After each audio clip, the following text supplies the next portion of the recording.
In a world where power and loyalty rule the streets, what if the ancient wisdom of a legendary samurai could redefine the mobster's code? Dive into the underworld where honor, strategy, and survival intertwine with the timeless teachings of Miyamoto Musashi. Uncover the 21 life-altering concepts that challenge the rules of the game. This isn't just about making moves, it's about making a life worth living. Welcome to the path less traveled, where honor meets the streets. Listen closely because this is crucial. In our world, in our life, the first rule you gotta learn is to accept everything just the way it is. See, the streets don't bend to your will, and neither does the game we're in. You might want things to be different, smoother, easier maybe, but wishing ain't gonna make it so. When we're out there making our moves, collecting our dues, things are gonna happen. Sometimes good, sometimes bad. You'll see things go south real quick, deals going sideways, people flipping on you. That's the nature of our business. You can't control everything, and you shouldn't try to. The moment you start thinking you can shape everything to your liking, you're setting yourself up for a fall. Remember, there's strength in accepting reality as it is. It keeps you sharp, keeps you focused on what's really important. You start trying to twist and turn every little thing to suit your desires, and you'll lose sight of the bigger picture. You'll get lost in a maze of your own making. Take the world as it comes. Roll with the punches. Adapt. That's how we survive out here. That's how we stay on top. If a deal falls through, we find another one. If someone turns out to be a rat, we handle it. But we don't waste our time wishing it was different. We accept it, learn from it, and we keep moving forward. This doesn't mean you give up on planning or being strategic. Far from it. It means you plan for the real world, not some fantasy in your head. You strategize based on facts, on truths, not on wishes. And when the unexpected hits, you're ready to face it head on, not lost in some dream about how things all should be. Remember this lesson well. In our line of work, it's those who accept reality as it is, those who see the world clearly and without illusion, who last the longest. That's the first step in walking the path we've chosen. It's tough. It ain't always pretty, but it's the only way to survive and thrive in the life we've got. All right, let's get into something important now. Something that can make or break you in this life we've chosen. This is about pleasure, and more importantly, why you shouldn't be chasing it for its own sake. You see, in our world, the lure of quick pleasures is everywhere. The fast cash, the fancy cars, the glitzy nightlife. But here's the thing. Chasing these for the thrill alone, it's a one-way ticket to trouble. Remember, everything that glitters ain't gold. You start running after every little thing that promises a good time, and before you know it, you're lost. You lose focus, you lose discipline, and in our line of work, that's more than just a mistake. It can be deadly. I've seen too many good guys, smart guys, get caught up in the rush of easy pleasures. They get a taste of the high life and they want more, always more. It's like a drug. But here's the catch. The more you chase it, the less satisfied you feel. It's a never-ending cycle, and it leaves you empty, vulnerable. You gotta understand, there's a difference between enjoying the fruits of your labor and being controlled by the need for constant pleasure. We work hard, we take risks, and sure, we deserve to enjoy our successes, but never let that enjoyment become your master. Never let the pursuit of pleasure dictate your decisions or your actions. In our world, the men who last, the ones who really make it, they're the ones who can see beyond the immediate thrills. They're thinking long-term, building something that lasts, not just something that feels good for the moment. They know that real satisfaction comes from achievement, from respect, from loyalty, not from the fleeting high of pleasure. So, remember this, enjoy life, but never let the pursuit of pleasure be your guiding star. Keep your eyes on the bigger picture, on what really matters. That's how you build a legacy. That's how you earn respect. And in the end, that's where true satisfaction lies. Listen up, because this one's about something that can easily trip you up if you're not careful. Partial feelings. In our line of work, in the life we live, it's easy to let emotions get the better of you. Anger, pride, even loyalty. They can all cloud your judgment if you let them. That's why Musashi's teaching here is vital. Do not, under any circumstances, depend on a partial feeling. You see, partial feelings are like looking through a cracked lens. They distort reality. Say you're mad at a guy for some slight, real or imagined. That anger, it narrows your vision, makes you focus on one thing and one thing only. getting back at him. But here's the problem. While you're so fixated on that, you might be missing the bigger picture. Maybe this guy's move wasn't personal, maybe it was just business. Or maybe there's a bigger threat looming and you're too blinded by anger to see it. This isn't just about anger, though. It's about any emotion that takes hold of you, takes over your reasoning. Fear's another big one. It can make you hesitate at the wrong time, make you see threats where there aren't any, or miss the real dangers because you're too busy looking over your shoulder. You gotta stay balanced. Keep your emotions in check. It doesn't mean you turn into some cold, heartless machine. We're human after all. Emotions are part of who we are. But in our world, you gotta be the master of them, not the other way around. Think of it like being a driver of a car. Your emotions are your passengers. They're along for the ride, sure, but you're the one at the wheel. You decide where to go, when to speed up, when to slow down. If one of your passengers is screaming in your ear, telling you to take a sharp turn, you don't just listen and yank the wheel. Well, you assess. You decide what's best based on everything you know, not just on what that loud voice is telling you. So, next time you feel a strong emotion stirring up, take a step back. Ask yourself, is this the whole picture? Am I reacting to what's really there or just to what I'm feeling right now? It's not easy, I know. But mastering this, it's what separates the wise from the reckless. And in our game, it's the wise guys who last. All right, kid. Today's lesson is about perspective. A real important one in our line of work. It's about thinking lightly of yourself and deeply of the world. Sounds a bit like something from a fortune cookie, right? But stick with me here because this is about understanding where you fit in the big picture. In this business, it's easy to get caught up in your own story, your own hustle. You start making a name for yourself, getting some respect, and it's easy to begin thinking you're the center of the universe. But that's a dangerous path. The moment you start thinking too highly of yourself, you lose touch with what's happening around you. And in our world, losing touch can mean losing everything. Being humble. That's the key. It's not about thinking less of yourself. It's about thinking of yourself less. See the difference? It's about knowing your worth, but not letting it blind you to the worth of everything and everyone else. This city, this life we live, it's bigger than any one of us. The deals we make, the territories we control, the alliances we build, they're all part of a larger ecosystem. Forget that, and you'll find yourself stepping on toes you didn't even know were there. Now, thinking deeply of the world, that's about being aware, being in tune with the bigger picture. It's about understanding the ripples your actions create. Every move we make, it affects people, it affects businesses, it affects balances of power. You gotta be mindful of that. You gotta look beyond the immediate and see the broader context. Here's an example. Say you're expanding into new territory, taking over some small-time operation. If you're only thinking of yourself, all you see is the immediate gain. But think deeper. Who's gonna push back? How's this gonna shift the balance in the neighborhood? What's the long game? You see, humility and awareness, they're not just about being a good guy. They're about survival. They're about being smart, strategic. The more aware you are of the world around you, the better you can navigate it. And the more humble you are, the less likely you are to make foolish mistakes driven by ego or pride. So, remember this. Keep your ego in check and keep your eyes open. Think lightly of yourself and deeply of the world. That's how you last in this game. That's how you build something that endures. All right, listen up. Today we're diving into something that's a bit of a tough pill to swallow in our line of work. Detachment from desire. Now I know what you're thinking. We're in a business where desire drives a lot of what we do, right? The desire for power, for respect, for wealth. But here's the thing. Being controlled by these desires, being a slave to them, that's where you run into trouble. See, desire's like a fire. It can keep you warm, keep you moving, but let it get out of control, and it'll consume everything in its path, including you. You've seen those guys hell-bent on getting more territory, more money, more power. They get so wrapped up in what they want, they end up losing what they had. They make reckless decisions, step on the wrong toes, forget about loyalty. All because they couldn't control their desires. In this life, you've got to cultivate a sort of non-attachment.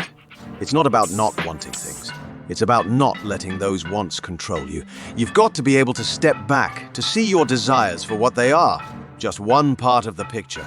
If you let them take the wheel, you're going to crash, no doubt about it.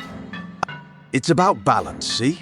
Have ambitions, have goals, but don't let them blind you. Don't let them dictate your every move. Sometimes you've got to take a step back, take a hit even, for the greater good of the family, for the long-term plan. That's being strategic. That's playing the long game. Remember, the most respected guys in our world, they're not the ones who are slaves to their desires. They're the ones who know what they want, but also know when to pull back, when to let go. They're in control, not just of their businesses, but of themselves. So here's what you've got to work on. Understanding your desires, recognizing them, but not letting them rule you. Be aware of what you want, but always be ready to step back and ask, is this desire worth it? Is it worth the risk? The consequences? If you can master that, you'll be miles ahead of the other guys. You'll be making decisions based on strength, not just on craving. That's the mark of a true leader in our world. That's the kind of guy who not only survives, but thrives. Sit down. We need to talk about something that's as important on the streets as it is in life. Dealing with regret. Now, listen closely. In our business, in the life we lead, you're going to make decisions, take actions, some of which you might come to question later. But here's a piece of wisdom from Musashi, and it's worth its weight in gold. Do not regret what you have done. This doesn't mean you go around being reckless, thinking you're above it all.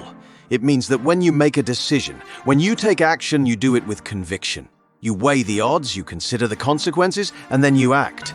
And once you've acted, you own it. You don't spend the rest of your days looking over your shoulder, wondering what if? Regret is like an anchor. It'll weigh you down, keep you from moving forward. In our line of work, that can be fatal. You can't lead, you can't make clear decisions if you're always second-guessing yourself, living in the past. You've got to learn from what you've done, sure, but then you've got to let it go. And there's a strength in accepting your past actions, in recognizing that they were the best decisions you could make at the time with the information you had. It doesn't mean you are always right, but it means you were decisive. And decisiveness is a currency in our world. It's what sets leaders apart from followers. Remember, the path we've chosen, it's not for the faint-hearted. It's full of tough calls, hard decisions. Some will work out, some won't. But once you've made your move, you've got to stand by it. You've got to keep your eyes on the present, on the future, not on the rearview mirror. So, here's the bottom line. Do the best you can with what you've got. Make your decisions with care.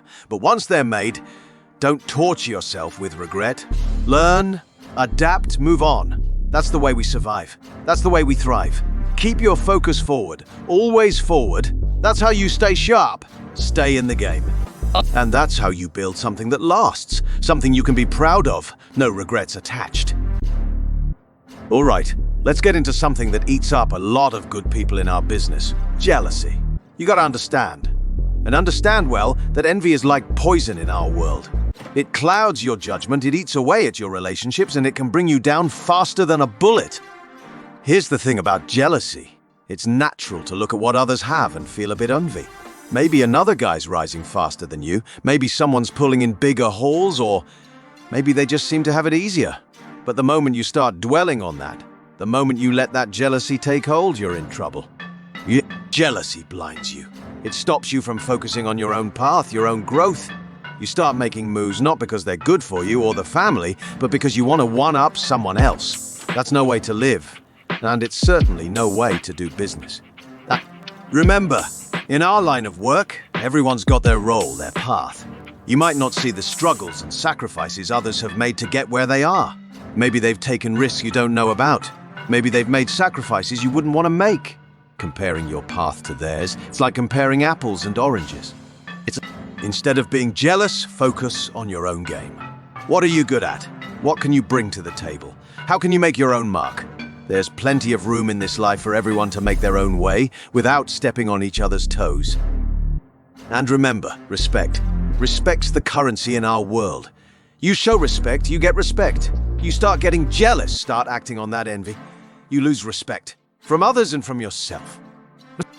So, next time you feel that twinge of jealousy, take a step back. Remind yourself that we've all got our paths. Focus on yours, make the most of it. That's how you get ahead. That's how you earn real respect. And at the end of the day, that's worth more than any fleeting victory you might get from giving in to jealousy. Today, we're going to tackle a tough but necessary truth of our life. A truth that Musashi understood well. the impermanence of relationships and experiences. In our world, in the life we've chosen, separations are a part of the game. Allies turn to rivals, friends become foes, and sometimes we lose people close to us. It's inevitable, and it's something you've got to be prepared for. The first thing you need to understand is that nothing lasts forever, especially in our line of work. People come and go, alliances shift, and loyalties change. It's just the nature of the beast. But here's the key. You can't let yourself be overwhelmed by sadness when these separations happen. It's not about being cold-hearted or indifferent. You're human, and you're going to feel the loss, the betrayal, the change. But you can't let it take you down. You can't let it stop you from moving forward. In this life, the moment you get bogged down in sadness is the moment you start slipping. You lose focus. You make mistakes, and in our world, mistakes can be costly.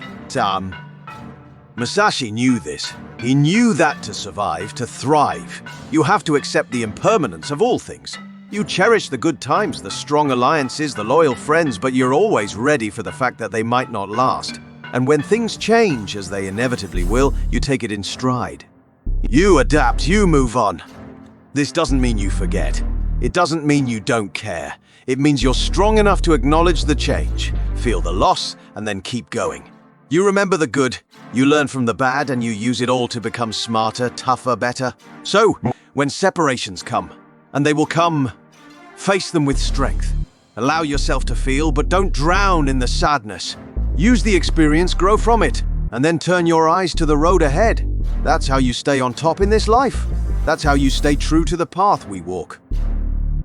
Now, we're going to talk about something that can poison a man from the inside out if he's not careful. Resentment and complaints.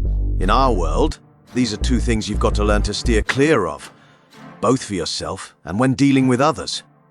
First off, resentment. It's easy to hold grudges, to let the bad blood simmer. Maybe a deal didn't go your way, maybe you felt slighted by someone. But here's the thing, holding on to that resentment, it's like drinking poison and expecting the other guy to drop. It eats at you, clouds your judgment, and can lead to bad decisions. Not the decisions that aren't based on what's good for business, but on what your bitter heart wants in the moment. And complaints, constantly whining about how things aren't fair, how you got the short end of the stick. That's no good either. It makes you look weak. And in our world, perception is reality. If you're seen as a complainer, as someone who can't take the heat, you lose respect. And respect, as you know, is everything here. So, what do you do instead? You handle things. If you got a problem, you find a way to fix it. If you got a grievance, you sort it out, you don't let it fester. And if things don't go your way, you don't sit around crying about it. You learn, you adapt, you get smarter for next time. You will. Remember, in our line of work, your mind's got to be clear, focused. Resentment, complaints, they muddy the waters, make it hard to see what's really important. They distract you from the real goals, from what you're really here to do. So, let go of the grudges, drop the complaints, stay sharp, stay focused on the bigger picture. That's how you stay ahead. That's how you stay respected. And in our world, that's everything. Today's lesson is a tough one, especially in our line of work. It's about not being guided by the feelings of lust or love. Now, don't get me wrong, I'm not saying you shouldn't have these feelings. We're all human, after all. But in our world, letting these emotions lead you can be dangerous. First, let's talk about lust. And I'm not just talking about the physical kind. Lust for power, for money, for control. It's like a fire, and if you let it, it'll consume you. You start making decisions based on what you want in the moment, not what's best in the long run. That is, you chase after something, blinded by your desire for it, and often you end up losing sight of what truly matters. Loyalty, respect, and the bigger picture of our operations. Then there's love. Now, love's a tricky thing. It can be your greatest strength or your biggest weakness. In our business, attachments can be exploited. You fall hard for someone and suddenly you've got a vulnerability, a weak spot that others can use against you. I'm not saying don't love. I'm saying be cautious. Be aware of how it might be used against you and never let it cloud your judgment. You've got to keep a level head. Emotions, they're a part of life, but you can't let them steer the ship. You've got to be in control, especially when the stakes are as high as they are for us. When you start making moves based on lust or love, you stop thinking strategically. You start taking risks you shouldn't, ignoring warning signs, making exceptions where you shouldn't. So, here's what you need to do. Always step back and look at the situation objectively. Ask yourself, am I being driven by lust or love here? Is this clouding my judgment? If the answer is yes, you need to take a breath, step back, and reassess. Remember, in our world, the moment you start being led by these emotions is the moment you start losing control. And in our business, losing control is something we can't afford. So feel, but feel with caution. Love, but love wisely. And never let these emotions pull you off the path you need to walk. We're going to cover a principle today that's as important in life as it is in our business. In all things, have no preferences. This might sound strange at first, especially in a world where having a strong opinion is often seen as a sign of strength. Having no preferences means staying open, staying adaptable. It means not clinging to specific tastes, ideas, or ways of doing things just because that's how you've always liked them or done them.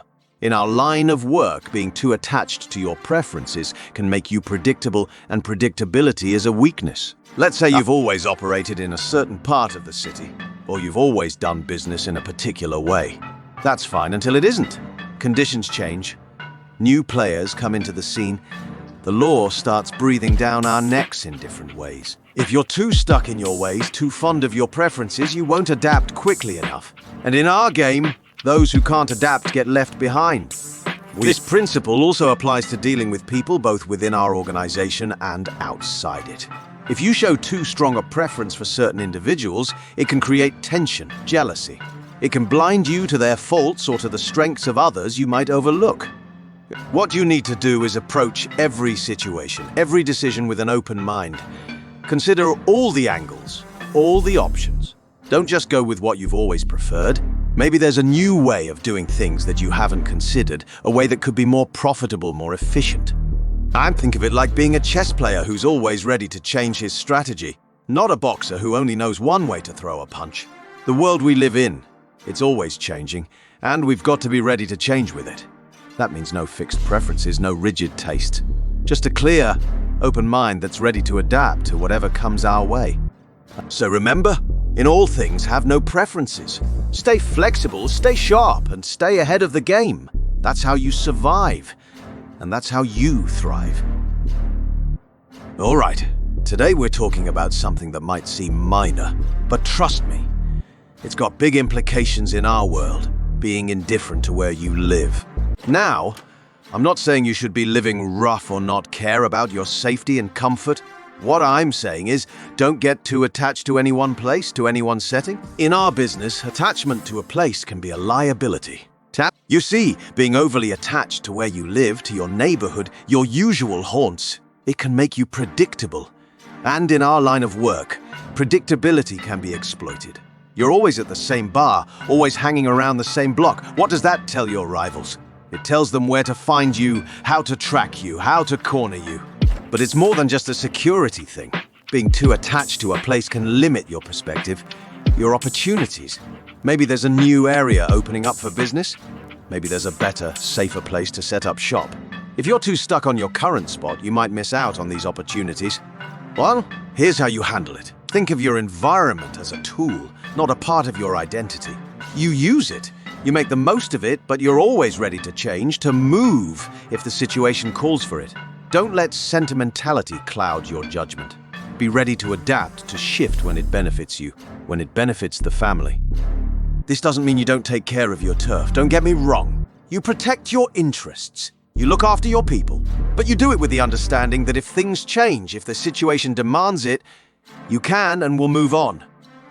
So be indifferent to where you live, not careless, but adaptable, unattached. It's a mindset that'll serve you well in this life. It keeps you mobile, flexible, and one step ahead of the game. And in our world, that's exactly where you need to be.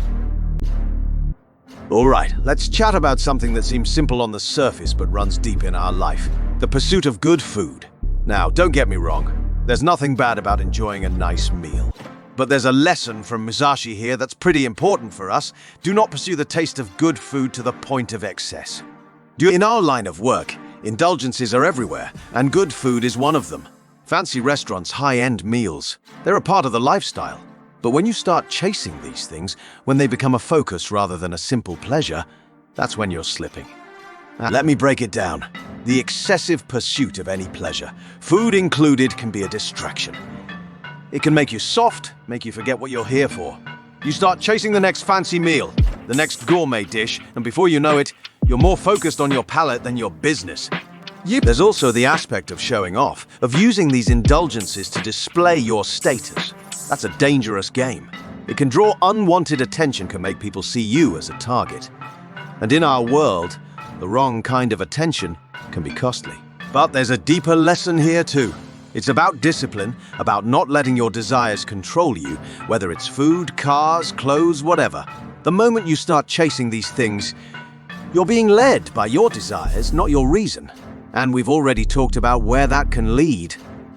So, enjoy a good meal, sure, but don't let it become a pursuit, a distraction. Keep it in perspective. Remember what you're here for.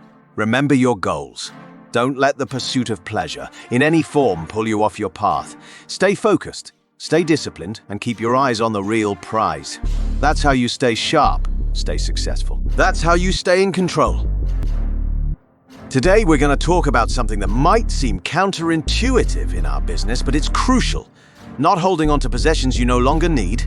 In our world, material things, the cars, the clothes, the flashy watches, they're often seen as symbols of success. But there's a fine line between enjoying the fruits of your labor and being weighed down by them. Here's the thing.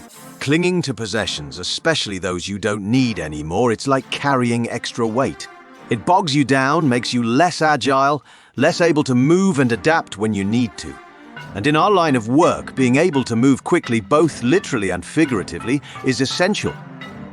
Think of it this way. Every possession you have is something that can be used against you, something that can become a liability. The more you have, the more you have to lose, the more you have to worry about. It ties you to a place, to a certain status, and it can cloud your judgment.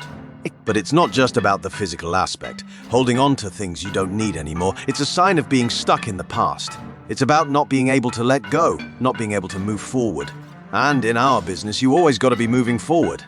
Thinking about the next step, not getting hung up on what you've accumulated. So, what you need to do is take a good look at what you've got. Ask yourself, do I really need this? Is it serving a purpose, or is it just a trophy from the past? If it's the latter, maybe it's time to let it go. Free up your space, your mind, for the things that really matter, the things that will help you grow and succeed. Remember, in the end, the real power, the real wealth in our world, it's not in what you have. It's in what you can do, what you can control. It's in your connections, your reputation, your skills. Material things, they're just icing on the cake. Don't get so caught up in the icing that you forget about the cake. Keep it lean, keep it smart. That's how you stay on top. Today, we're going to cover something critical for anyone looking to survive and thrive in our world. Not acting just based on customary beliefs. This is about questioning the norms, the so-called rules that everyone thinks they've got to follow. In our line of work, following the herd, just doing things because that's the way it's always been done. It's a surefire way to get yourself in trouble. See, the thing about customary beliefs, about the way things are done, is that they're not always right. They're not always the best way. Sometimes they're just the easy way, the unthinking way. And if you want to make it in our world, you can't afford to be unthinking. Take the old rackets, for example. There was a time when certain activities were the bread and butter of our business. But times change. The world changes. New opportunities come up, and the old ways aren't as profitable or as safe as they used to be. If you just keep following those old beliefs, those old rules, you're going to get left behind. It's about being smart, being strategic. It's about looking at the situation as it is now, not as it was 20, 30 years ago. It's about seeing the potential for new ways of doing things, even if they go against the grain. But here's where it gets tricky. Questioning customary beliefs is not just about doing things differently for the sake of it. It's not about being a rebel without a cause. It's about thoughtful, strategic innovation.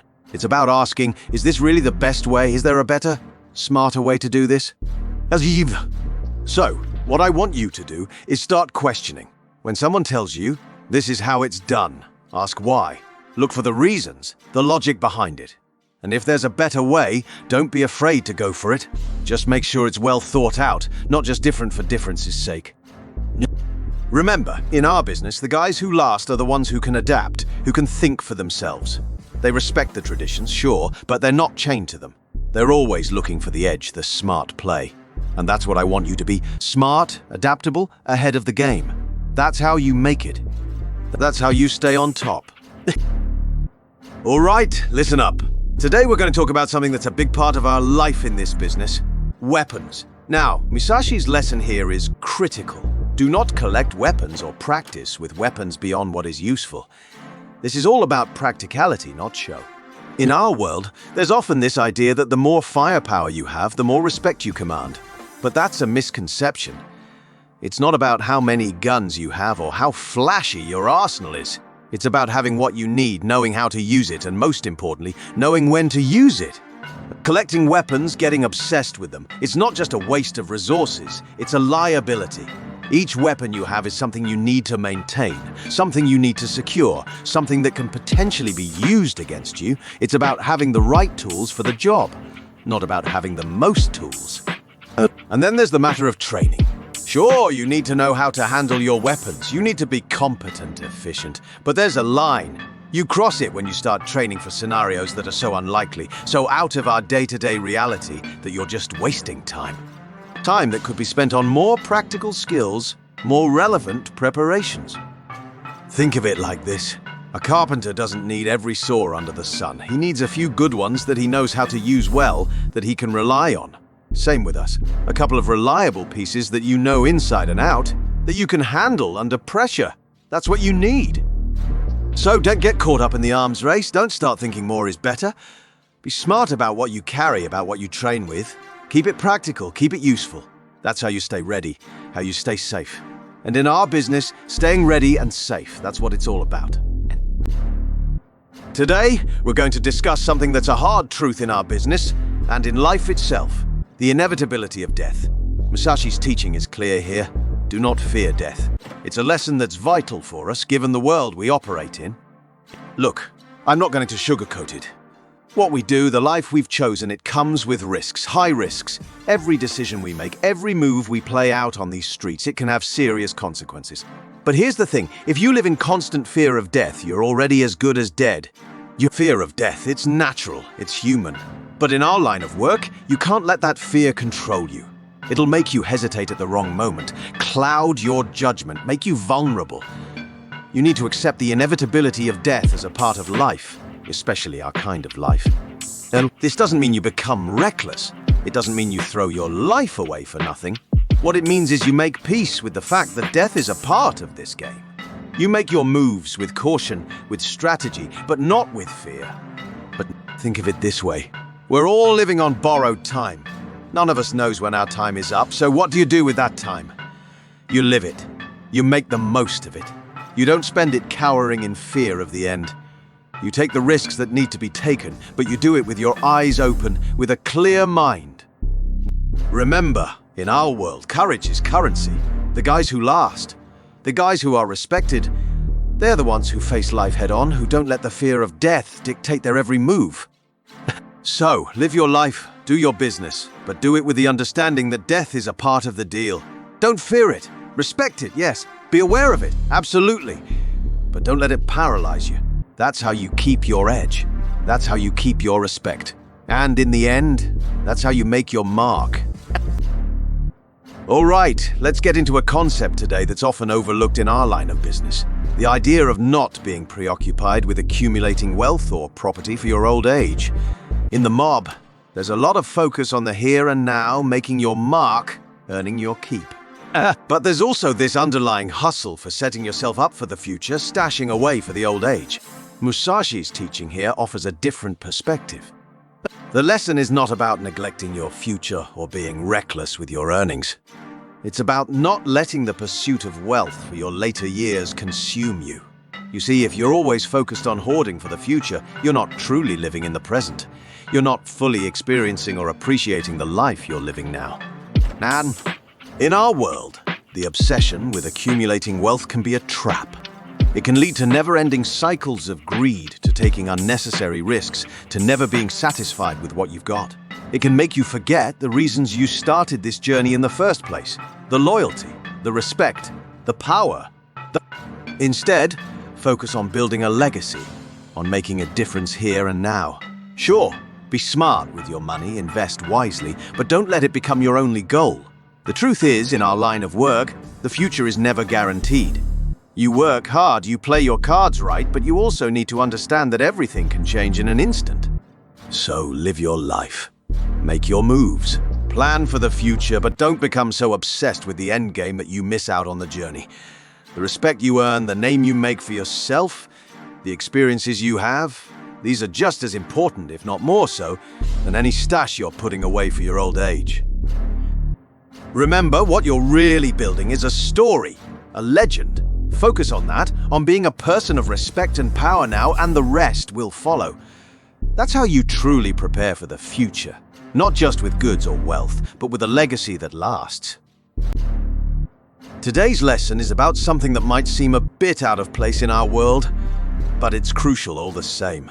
Respecting spiritual beliefs and entities like Buddha and the gods without counting on their help.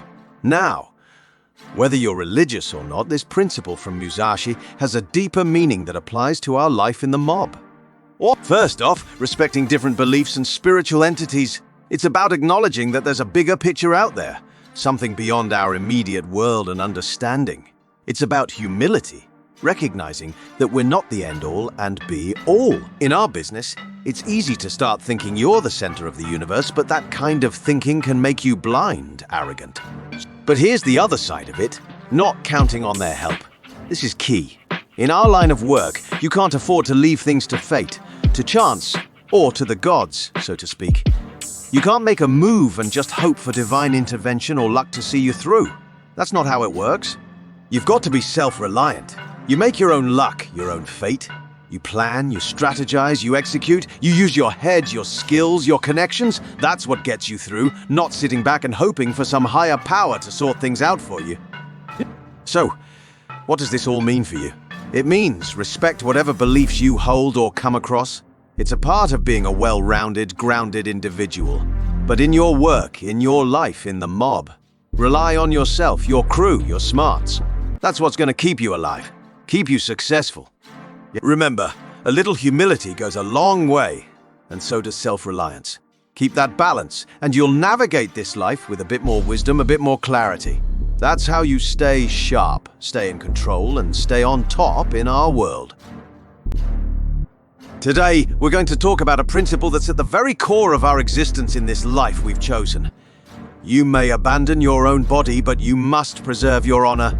This is about prioritizing honor and integrity over everything else, even your physical survival. In our world, the threats to our physical being are real and constant. We navigate a life of danger, of risks that most people can't even imagine. But there's something that's even more important than just staying alive. And that's how you live, how you conduct yourself in this life. Your honor, your reputation, your integrity. These are things that define you, not just in the eyes of others, but in your own eyes. You can lose everything, your money, your status, even your freedom. But if you lose your honor, you lose yourself. It's about how you're remembered, what you stand for, what your name means when it's spoken. In the mob, your word, your respect, your loyalty. These are your most valuable assets. You break your word, you turn on your own, you operate without a code.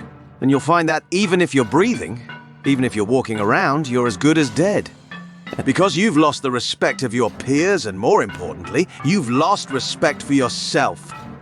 So, when you're faced with those tough choices, those moments where you have to choose between the easy way out and the right way, remember this lesson.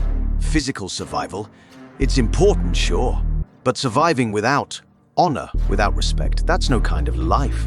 That's not who we are, not who we aim to be. Stay true to your code, to the promises you make, to the loyalty you owe. That's how you maintain your honor. And in the end, that's how you truly survive in this world. Not just living, but living with a name, a reputation that you can be proud of. That's the mark of a true man in our world. That's what it really means to survive. All right, let's wrap up today with a fundamental principle that ties together everything we've been talking about. Never stray from the way. This is about staying true to your path, to your principles throughout your life, no matter what. In our world, in the life we live, it's easy to get sidetracked, to lose sight of what you're really about. There's temptation everywhere. Easy money, quick fixes, shortcuts. But the moment you start taking those, the moment you start compromising on your principles, that's when you start losing your way. The way? It's more than just the business we're in. It's about how you conduct yourself in this business. It's about your integrity, your honor, your loyalty. It's about the respect you have for yourself and for the people you work with. It's about remembering why you started on this path in the first place. Now, staying true to your way, it's not always going to be the easy choice. There'll be times when you're going to be tested, when you'll be tempted to stray. Maybe it's a deal that goes against what you stand for. Maybe it's a decision that could get you ahead but would cost you your integrity.